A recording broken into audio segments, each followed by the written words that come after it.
you ever walked into a room full of strangers and all of a sudden felt like you were in a bad mood? Maybe walked into a house, an office space, something, and gotten the ick. Maybe you've been struggling with anxiety, with feeling depressed, with no discernible true reason, overwhelm that's leaving you trying to figure it out. Well, maybe it's not you, maybe it's not anxiety, maybe you've caught a Viberus. We have to understand that our nervous systems are basically electromagnetic fields that constantly emit and pick up on energy, on frequency. And if we're not attuned to our own station, to our own frequency, then often we tune into a lot of noise. And instead of tuning into the frequency of our spirit, leaving us overthinking, in doubt, overwhelmed, feeling stuck, disconnected, and not even sure where our true north is. Well, today I'm going to share with you some grounded tools on first, how to distinguish your own unique energetic frequency so you're never left guessing. 2, how to move from hijacked to harmonized. So when you find yourself either under psychic attack or just an ick, that you're not just stuck in the flow of somebody else's tune, but actually have sovereignty and grace and power. How to not be an emotional sponge, but instead to have, as the Buddha would say, an open heart and strong spine, so that you can meet and greet the world instead of feeling overwhelmed as an intuitive, empathic person. And today I am talking energetic boundaries, baby, and these are so incredibly important. Hi, I'm Sonia. I'm a 4th generation intuitive, and I teach you how to plug back into your innate divine self, your intuition. If you're new here, welcome. If you're returning, welcome back. It's been a hot minute, and I am so delighted to be here. Don't forget to hit subscribe, the little bell notification, blah, blah, blah. Let's dive into it.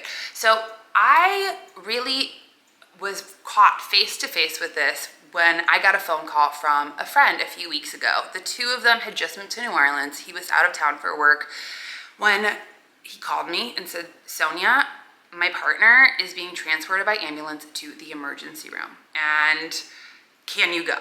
Of course. I drop everything. But as always, as an intuitive person, first I just checked the energy and vibe. Just where was my friend? Where was she? How much danger was she in? And even though the circumstances were dire, she was literally in an ambulance, I could feel that the energy and frequency wasn't fully hers. So went to the emergency room. Everything turned out just fine. Her system, her body, everything was in perfect health, and got a script to follow up with a gastroenterologist because her stomach is constantly bothering her. Now, here's a caveat. My two friends that had just moved into a shotgun house here in New Orleans, and that means that they share a wall. They are a shared space. And the neighbors, who also happen to be the landlord's daughter was not only a drug addict, but was abusive, was bad vibes. And they couldn't escape it. It was literally in their home. And in trying to navigate not only how to be a good neighbor and friend and advocate for where they are in their community, but of how to take care of themselves, how to move. And they found themselves just in quagmire after quagmire of being stuck, of the hot water being turned off, of just different things, of where their place of respite became a prison. And what I saw was my sweet friend, my sweet, empathic, wonderful friend, had absorbed all of that energy, all of that stress into her body to a point where she genuinely had a medical meltdown. Now, this is an extreme example, but it happens all the time. Like I said, our nervous system is an electromagnetic field, and that is strong. We have something in our brain called mirror neurons. This is what has us attuned. I love when science catches up. For example, if you're watching a sad movie, all of a sudden we'll feel sad. You're listening to a sad story. Somebody's telling you something that's important. Your whole body leans in. We are interested. We are wired and connected to the frequencies of tuning into one another. And it's a mirror. These can even include spaces. You know, if you've ever walked into like a haunted house or even a church, we can feel the resonance, the frequency, we can feel the vibration, whether or not we believe it, whether it's our thing or not, because genuinely, not only those sounds, but those frequencies actually change the physical space, changes the stone, changes the wood, changes the fabric, actually that absorbs and then releases those vibrations over time. Science, I love how it catches up. It's so wild, which makes sense. You know, if you've ever walked into a place and just gotten the ick, there's no logical reason. Your body, your intuition is picking up on the energy, on the frequency. So first, we have to even recognize you are an energetic being. You're an energetic being. You are a spirit in a body. And each of us has our own vibration, has our own frequency, like a little radio tower. Now, if you're like, I don't know what mine is, just think of somebody that you love. For example, my partner, Lean, is very grounded. He has a very different energy than I do. If I think about my best friend, Paulina, across the hall, she's so vibrant. She has such a different energy, such a different radio station broadcast than our own. So first, just start to be curious around what's the vibe. And it doesn't, like I said, it can be physical or non-physical things. We can even look at nature. We can feel like when you walk into a beautiful forest, when you're feeling stressed, all of that melts away as we start to attune to the frequencies of Mother Earth. This is science. This is truth. So when we first start to empower ourselves to not get a Viberus, which happens all the time, is first, that's where we start to train our awareness. Now, one of the big ways that we can even just start is by paying attention to 3 distinct frequencies within ourselves. First, we have our ego intellect. That is our mind, that's our programming, that's our past, that's our protective shield. And the ego, what it knows is all there is to know. It pulls from the past, it projects into the future, it talks a lot, it goes around and around like a little circle. It's often defensive, critical, but most importantly, in your body, it feels tight. Call to mind a time when you were feeling really judgmental or upset or mad and sure of yourself. You feel it. We can feel it as we get into our jaw. We literally cross our arms. I'm mad. This is exactly how it feels and is a signature, is a cue. That's our body telling us something that we are now giving the attention towards. So it registers in our conscious mind as a flag.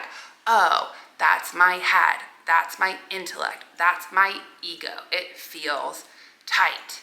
Now, our second energy that's different is emotions. Emotions are not intuition. Emotions come in and out like waves. It tells us what's important. And emotions come in strong. For like anxiety, we often really notice when anxiety comes in, but it recedes. Emotions aren't static. They are waters that are constantly swirling about that we not only are affected by internally, but are affected by externally. Because let's say you put your little barking dog critical mind, and just being harsh, that is a broadcast. That's a broadcast from our bodies. You feel it. You've been, I'm sure, at some point in your life with a boss or a friend or a person or a principal or whomever, an ex, where just being around them, they just have a poopy diaper. They just, and you feel it.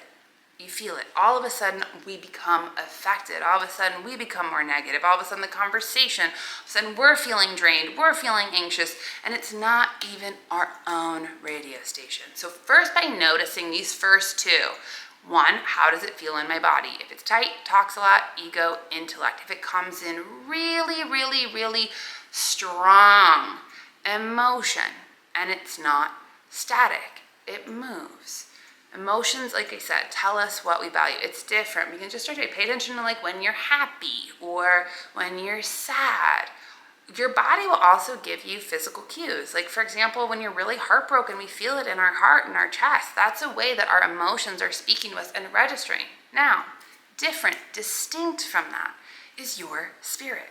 Your spirit comes into your body the moment that you take your first breath, and it animates you. It is your divine life force. It is your compass. It will always point you to your highest north, and it tells the truth. It keeps you safe. It is a whole other, imagine AM radio is emotions, is our head. Now, spirit, satellite, XM, whatever, the infinite universe, it's outside of our conscious awareness. Now, in order to start to pay attention to what your frequency is with your spirit, my favorite thing to do, I've taught this tool so many times, but it's because it works. Rub your hands together, slowly pull them apart, and just start to feel the dance of energy. You can feel it, genuinely. Our hands are connected to our heart space. Feel that vibration. And if you're like, my other request is to just be curious. Just give it a test. Open up the frame instead of being sure. If you're like, there's your ego, barking dog, protective. So just start to feel that energy. Then put one hand on your heart, one hand on your belly. Take a deep breath in through your nose and exhale with sound, and just gently close your eyes. Now, just be curious. Just feel the in and out of your breath, and something amazing starts to happen. The chatter starts to quiet as you start to connect and reconnect with your beautiful spirit. In that same space of curiosity, say, I wonder, what is this energy like? And just see what bubbles up from your body. It might be colors, it might be words, it might be grounded, might be playful, creative. Your spirit might be a good connector, deep, empathic. Your spirit might be purple. Just see what bubbles up. And most importantly, one of my favorite things as a way to train our intuition and our minds to follow is say it out loud and feel it. Feel the frequency. Does that resonate as true? And don't overthink it. Don't let your mind get in there. See what comes up and trust. My spirit, and then name it. My spirit is. My energy, my spirit is grounded. It's creative, it's playful, it's thoughtful, it's loving. It's very different. It's a very different, distinct energy than my head. In our world, we call it our barking dog, Pete, because it does bark a lot. Pete's a golden noodle. It barks a lot. It's all the time. Pete can be anxious, a bit of a people pleaser, all over, gets overwhelmed. It can feel tight. Very, very, very, very, very different than my spirit. And your intuition is the voice of your spirit, and it guides you moment to moment. And the beautiful thing is it's out of our 3D world. It picks up on what's underneath the surface. It's 5D. It picks up and sees all. So when we start to affirm and attune, first, I am a spirit in my body. I am listening and aware is immediately where we start to tune that broadcast, that radio station from just whatever of 100 radio stations to a higher channel, to a higher vibe, to that of your spirit, where we can have clarity. We can have that clear audience, that beautiful, clear channel. So this practice alone will start to build your awareness of who is doing the talking. Another thing that I often recommend with my clients is just to, in the morning, before your head really powers on, before you really get started with your day, just start every day, hand on your heart, hand on your belly, just take a breath and just settle into your frequency. This is your base stone. The more you give words and language to it, the more that you give color and texture, the more that you own it, the stronger it becomes, because then it's no longer a thought, it's embodied, it's something that we know, feel, and trust. Way more powerful than information. Now, when we aren't aware is when we become inundated with other people's blah, blah, blah. And we get sucked away in the tidal waves of other people's discord and energy. And interestingly enough, there's the Heart Math Institute. It's a wonderful institute that has been studying our electromagnetic fields, hearts, and our brains. One thing that they did was they put on electromagnetic sensors on first our heart and our brain. So we first have a energetic biofield that I believe reaches out 3 feet. And we are constant, people can call it an aura, that's how I think about it. But at the same time, when you have somebody who is in distress, let's say they're in a lot of fear, they're in a lot of anxiety, they're in a lot of grief, their field grows and it resonates and it stays. It's like a mushroom cloud. It saturates the field. It saturates how we feel it immediately. And even, as I was saying earlier, which is so amazing, which I'm like, I know, but I love it, can reside in spaces. That's why you might walk in somewhere you've never been before. I'm like an elevator. I'm like, this is the vibe is off. I'm getting something. You're picking up on that frequency. So the moment that we start to anchor in these things, this is my energy. I'm paying attention. I'm affirming my intuition. I'm affirming my spirit. I'm affirming my vibes. I'm paying attention to even what my own channel is. Then that place of awareness gives us choice. It gives us choice. It's, one of my favorite quotes is, when you give center to noise, it becomes music. And in this example, you are the center, instead of just having all of these different things with these subtle practices. And your body is the tuner. It's what picks up, and it reacts so much more quickly than our minds. The moment, for example, you might all of a sudden walk into a negative vibe and your whole body tightens up, right? All of a sudden, before you even are registering what's going on. And that activates our nervous system and puts us often, if we're not aware, into fight, flight, or freeze. Because our bodies are like sophisticated computers that are trying to keep us safe. So it picks up on the energy, and what it does, it goes, oh my gosh, I'm in danger. So when we notice, ooh, my body is feeling tight, I'm dysregulated, I'm feeling agitated, I'm feeling whatever, stop, pause, and first we come back to ground. Look at something in front of you and take 3 deep breaths. Name it out loud. I'm looking right now like at my camera. And just focus on that and just follow those. And then 3. This actually starts to slow down time. Because when we are dysregulated, our heartbeat actually speeds up. Interesting other factoid that I love and learned is that when our heart expands as it beats, our brain is in perceiving mode. When it contracts, it's in action mode. So that's why when you're feeling really anxious, time feels like it speeds up 1,000,000 miles a minute. Or if you're bored, it takes forever. But when we get dysregulated, what happens is everything starts to speed up. So that pause of just taking a breath starts to slow things down and center us back into our spirit. Second, hand on your heart, hand on your belly, of just anchoring into your energy.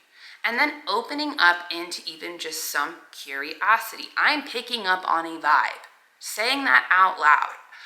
And listen, is it mine? Is that mine? Is it my poopy diaper? Is it someone else's? Just be curious. Notice how your body reacts. Notice how even in the same place, if you go to the office every day and you get a stomach ache, hang out with your friend, and every time you get a headache, ways that your body is telling you, hey, it's a no bueno. So when we start to pause and we start to slow things down, that gives us choice and power. So first, is this my vibe? Is this someone else's? And if it's not our vibe, if we have tons of tools that we can use. So first and foremost, if you're really in what we call psychic tech, like really inundated, shake your body. Just shake it out. Sometimes I'll even go to the bathroom and just as a way to sort of shake off anyone else's energy that is a squatter that has moved in. 2, what we can actually do, your imagination is a superpower. It genuinely is. It is a tool of creation, of manifestation. It is incredible. I mean, it's incredible. So with our imagination as a portal of visualization, we can even start to visualize different boundaries. And, it's like if somebody's coming at you, you say, stop, right? Same thing. You can push the energy out. I'm visualizing my clear field. And use your imagination of what that might feel like. For me, sometimes it's like a little cute bubble man spacesuit where I'm like, oh, great, with rainbow things. That's my little clear energetic field. The more that we visualize this, what it actually does is train our body to feel safe. To feel safe. It's like our imagined space. If whatever's coming, I'm still safe, so we don't get dysregulated, so we don't get caught up in other people's stuff. When we imagine, it also is a place of intuition. It's how we can start to hear and get guidance. When we're imagining as well, this is so important when we can use the power of our voice to affirm to our human parts, that little ego intellect barking dog, I am safe. Often, even a hand on your heart, I'm safe, I am grounded, I am in my body, I'm here. Deep breaths helps us to return to center. These are so simple. Most importantly too, movement. When you move, when you walk, when you get out, when you dance, anything that helps to get us out of the head frequency that we get really saturated in when we get psychic attacks, slimed, whatever, and brings us back into the present moment. It activates our bodies, teaches us to actually change the channel and to come back into our own musical radio station instead of everyone else's. And you know, as well as we can use all sorts of different tools. If you've been really just feeling a lot of the ick of other people of the world, take a saltwater bath. Use Epsom salt and a half a cup of baking soda and just soak. And just even in that same imagination space, just pulling all of the energy that's not yours. Just scanning from head to toe. You can even use your imagination and scan, even like pull off the suckers. Not mine. Not mine. And we'll notice it all the time. You might get a vibe all the time. This happens all the time. So the more that we pay attention, attune, affirm, practice, the better we'll be energetically, the better we won't get a Viberus, the better that we'll stay in our own high vibe frequency and actually invite other people in instead of feeling overwhelmed. You know, empathic, intuitive people, we often confuse being nice with what it means to be spiritual or kind. Forget being nice. Forget being nice. It's often a doorway. As my beautiful friend, she was so nice, so understanding, so could explain a million different things away from circumstances and all those different things that she didn't actually attune to her own needs, her own energy, her own spirit. So instead of being nice, good boundaries, knowing my true yes, my new true no is, my energetic boundaries, this is what I allow in my space, and mind your business. Trust other people's spirit. They can handle it. It's not your karma. And my favorite, as my mom always said, walk away. It's not my vibe, not for me. Bye, peace. Talk to my spirit because my ears don't want to hear it. I could go on and on. Well, it is such a treat to be back. Use one of these. Just even start to practice and just notice how much more awareness you have, how much more power and choice you have, and how much more sovereignty and grace in actually deepening our relationships and connections in the world so that we don't get trapped in other people's movie or radio station and stay in our own and actually make beautiful music together instead of trying to compete. So I hope you enjoyed this video. Leave me a comment. I will see you next week. I'm sending you all my love. Bye.